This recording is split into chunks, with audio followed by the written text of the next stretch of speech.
गुफ्तगू में आप सबका स्वागत है। पिछले दिनों हरियाणा में पंचायतों की इलेक्शन हुई, जो उसके एकदम बाद सरकार ने कुछ ऐसे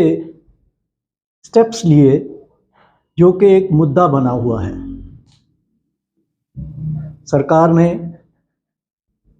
एक तो 2 लाख रुपए से ज़्यादा के जो भी कार्य होंगे गांव में, उसकी ई टेंडर करने की स्कीम बनाई है और इसके अलावा राइट टू कॉल भी इंट्रोड्यूस किया है। इन दोनों चीज़ों से जो सरपंच नए चुने गए हैं वो ये महसूस कर रहे हैं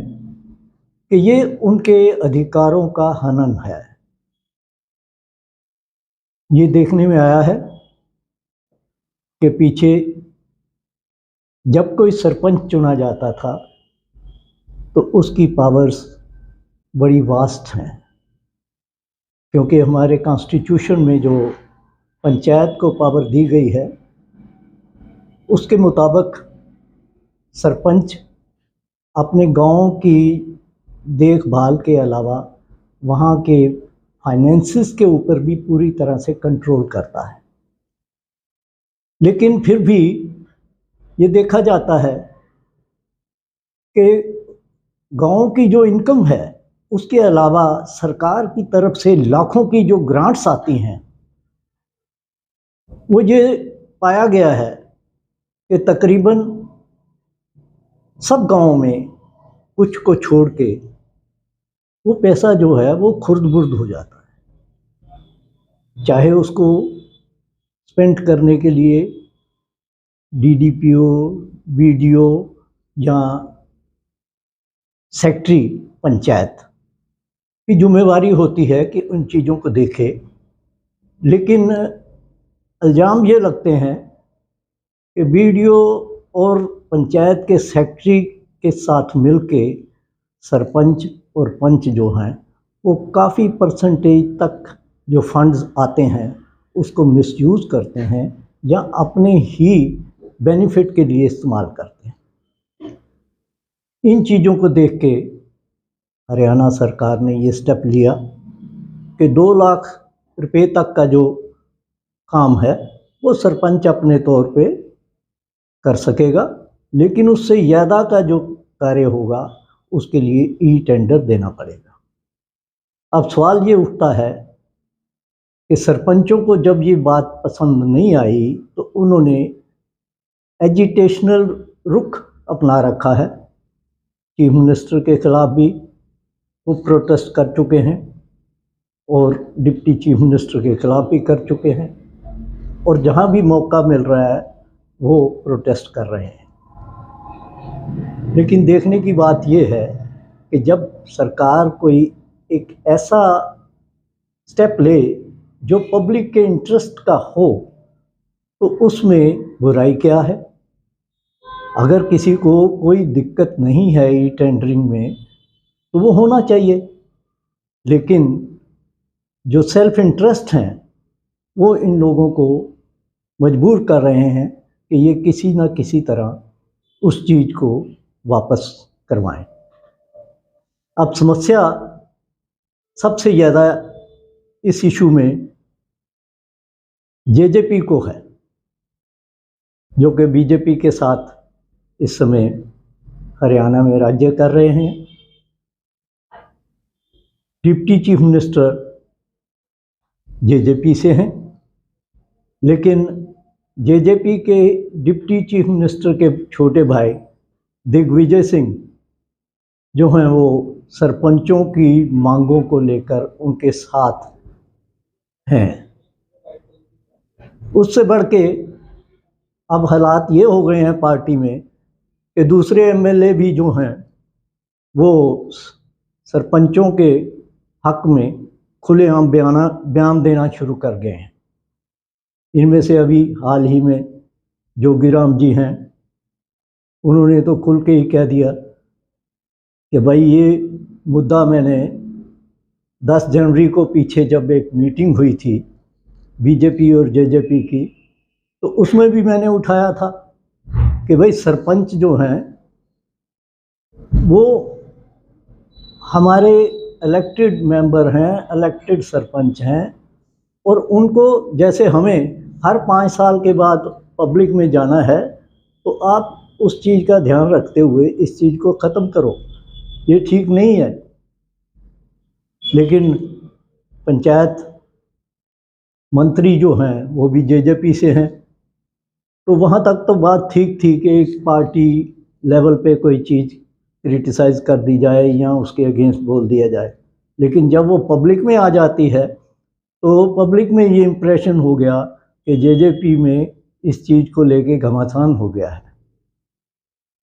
क्योंकि 10 एमएलए हैं जेजेपी के, जिसकी अलायंस के साथ बीजेपी पावर में है, और सिहाग से हटके बाकी भी कुछ एमएलए जिनमें बताया ये जा रहा है कि कम से कम 4 एमएलए ऐसे हैं जो इस समय जेजेपी की लीडरशिप से खफा हैं। कहने को तो वो ये कहा जाता है कि जी वो मेरे इलाके में कार्य नहीं हो रहे, डेवलपमेंट वर्क नहीं हो रहा, या कोई और भी मुद्दा लेके चल पड़ते हैं। जैसे जोगी जी ने पहले भी कहा कि हिसार एयरपोर्ट के रास्ते को लेके उनकी परेशानी है। एक और बुजुर्ग एमएलए हैं राजकुमार जी गौतम, ये तो कोई मौका छोड़ते ही नहीं है अपने डिप्टी चीफ मिनिस्टर के खिलाफ बोलने में या अपनी पार्टी के खिलाफ। तो इसलिए इन चीज़ों से लगता है कि पार्टी में किसी किस्म की खिंचातानी चल रही है। चाहे वो पॉलिटिकल जो ऑब्जर्वर्स हैं उनका कहना तो ये है कि ये इसलिए है कि जो 13 महकमे अलायंस में जेजेपी को मिले हैं उनमें से तकरीबन सारे ही जो हैं अच्छे महकमे वो डिप्टी चीफ मिनिस्टर जी ने अपने हाथ में रखे हुए हैं। तो उससे दूसरे जो उनके वर्कर हैं या एमएलए हैं वो इस चीज़ से खफा हैं। अब मेरे हिसाब से अगर ये चीज़ ई टेंडरिंग वाली की गई है तो अच्छी है, क्योंकि आप ये देखें कि जब से ये सिस्टम जो है बैंकों में पेंशन आने का या सैलरी आने का, उससे बहुत हद तक जो करप्शन पहले होती थी वो रुकी है। तो इसलिए इसमें कोई बुराई नहीं है कि कोई चीज़ स्ट्रीमलाइन की जाए, ताकि जो चाहे वो सच्ची है या बुरी है लेकिन एलिगेशन है कि करप्शन होती है और इसकी परसेंटेज भी बड़ी हाई है। अब देखने को आता था कि पहले जब ओल्ड एज पेंशन डिस्ट्रीब्यूट करते थे सरपंच, कैश देते थे, उसमें कितने परसेंटेज तक ऐसे लोग हो पेंशन में लिस्ट में आ जाते थे जो एग्जिस्ट भी नहीं करते थे। तो जब से वो ऑनलाइन हुआ है तो उसमें ये चीज़ें हैं, ये जो करप्शन है काफ़ी हद तक रुकी है। तो मेरे विचार से या दूसरे मैं जो अपने नज़दीकी लोग समझता हूँ उनसे जब मैं ये चीज़ डिस्कस करता हूँ कि इस चीज़ का क्या फॉल आउट है हरियाणा में कि सरपंच जो है वो एजिटेशन करें, तो मेरे विचार से या उन मेरे साथियों के विचार से तो यही है कि सरपंचों को ये एजिटेशन का रास्ता छोड़ के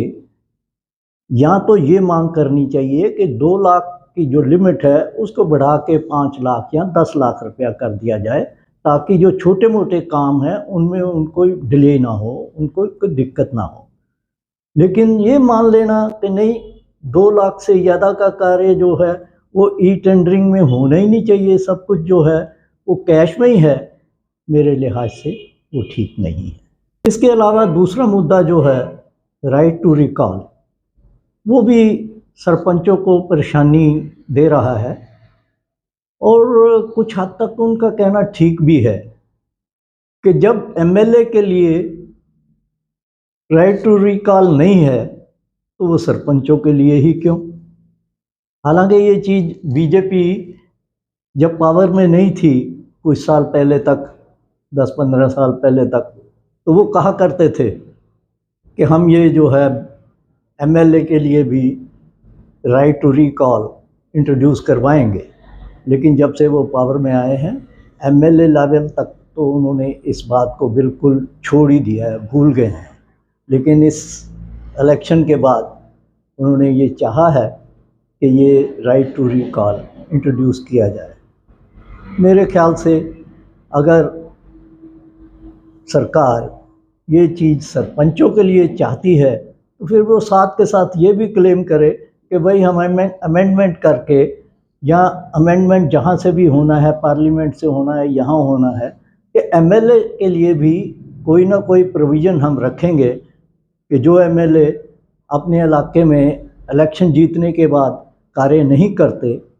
या जाते तक नहीं, कहीं ऐसे है एमएलए बन जाते हैं या एमपी बन जाते हैं जो बनने के बाद अपने वोटर्स को दोबारा तभी जाते हैं जब उनको दोबारा वोट की ज़रूरत पड़ती है। तो इस लिहाज से इस पॉइंट के ऊपर भी गवर्नमेंट को सिंपैथेटिकली सरपंचों की मांग के बारे में सोचना होगा। धन्यवाद। आज के लिए इतना ही।